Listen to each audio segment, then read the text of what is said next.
ایسے ایسے شاعر آ گئے ہیں میدان میں کہ جن کو اسلوب کا علم نہیں ہے۔ میں پچھلے دن ایک شعر سن رہا تھا، میں نے پہلے بھی اس پہ بات کی ہے، وہ پتہ نہیں کس قسم کا وہ شعر ہے، اس کا آخری مفہوم ہے کہ رب آکھے سونا میں بخشاں گا امت بس تو نکی جی ہاں کر دے۔ ایک تو دیکھو کیسا بازاری لفظ ہے،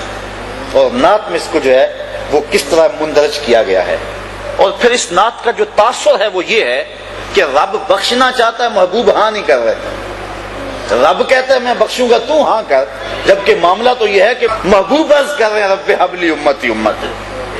تو یہ باب معاملہ کدھر اور معاملہ کس طرح الٹ کے رکھ دیا گیا، لیکن پڑھنے والے بھی پڑھ رہے ہیں اور سننے والے بھی سبحان اللہ پکار رہے ہیں، نہ پڑھنے والوں کو سمجھ آ رہی ہے نہ سننے والوں کو سمجھ آ رہی ہے۔ اور اگر کوئی سمجھنے والا پاس بیٹھا ہے وہ بولتا نہیں، میں بولوں گا تو خشک ملا کہلاؤں گا، یہ ڈر اور یہ خوف اس کو حق بیان کرنے سے روکے ہوئے ہے۔ اپنے بھی خفا مجھ سے ہیں بیگانے بھی ناخوش، کہ میں زہر حلال کو کبھی کہہ نہ سکا کند، بات وہی کہتا ہوں سمجھتا ہوں جسے حق، نئے ابلہ مسجد ہوں نئے تہذیب کا فرزند۔ انسان کو حق کہہ دینا چاہیے، اور نعت کے معاملے میں یہ بڑا نازک میدان ہے۔ عرفی ایک شاعر ہوا ہے، وہ کہتا ہے عرفی مشتاب کی رہے ناتست نہ صحرا، عرفی مت دوڑ، یہ نعت کا میدان ہے، کوئی صحرا نہیں ہے کہ منہ اٹھا کے جدھر مرضی چل دے اور جو مرضی کہتا پھرے۔ یہاں قدم قدم پہ احتیاط ہے۔ ادب گاہیز زیر آسماں از عرش نازک تر، نفس گم کردہ می آیت جنید و با یزیدی جا۔ یہ تو وہ بارگاہ ہے کہ با یزید بستامی رحمت اللہ تعالی علیہ اور جنید بغدادی رحمت اللہ تعالی علیہ جب اس چوکھٹ پہ آتے ہیں تو سانسوں کو روک کے آتے ہیں۔ یہاں تو سانسوں کا شور بھی بے ادبی ہے، لے سانس بھی آہستہ کے دربار نبی ہے۔ یہ حضور کی چوکھٹ ہے، یہاں سانسوں کی جو چال ہے اس میں بھی فرق نہ آنے پائے اور وہ بھی بے ترتیب نہ ہونے پائے، اور یہاں تو سانسوں کا شور بھی بے ادبی تصور ہوتا ہے۔ تو نعت خان جب نعت پڑھ رہا ہو تو اس کے تصور میں ہو کہ میں حضور کے مواجہ کے سامنے کھڑا ہوں،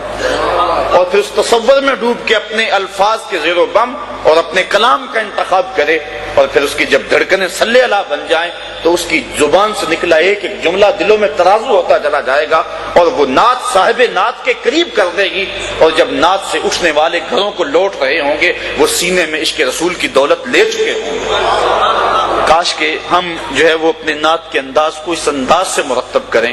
کہ حضور علیہ الصلوۃ والسلام کی محبت کے پھیلانے کا نعت ذریعہ بنے، نہ کہ اس کو گانے کی دھن پہ۔ دیکھیے نا یہ تھوک دان ہے،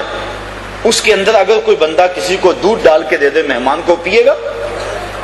بھائی میں نے دھویا 100 مرتبہ دھویا اور پھر دیا نہیں، اس کی وجہ کس لیے ہو چکی ہے؟ یا لوٹے میں کوئی دودھ ڈال کے کسی کو دے دے وہ پیے گا؟ جی لوٹا پاک ابھی بازار سے خرید کے لایا ہوں، لیکن نہیں، لوٹے کی وجہ کسی اور مقصد کے لیے، تھک دان کی وجہ کسی اور مقصد کے لیے، اس میں اب دودھ نہیں پیا جا سکتا۔ جو طرز متبذل ہوگی ہے کسی گانے کے لیے، اللہ کے نبی کی نعت کا تقدس یہ ہے کہ اس طرز میں پھر نعت نہ پڑی جائے۔ یہ بات ذہن میں رکھیں۔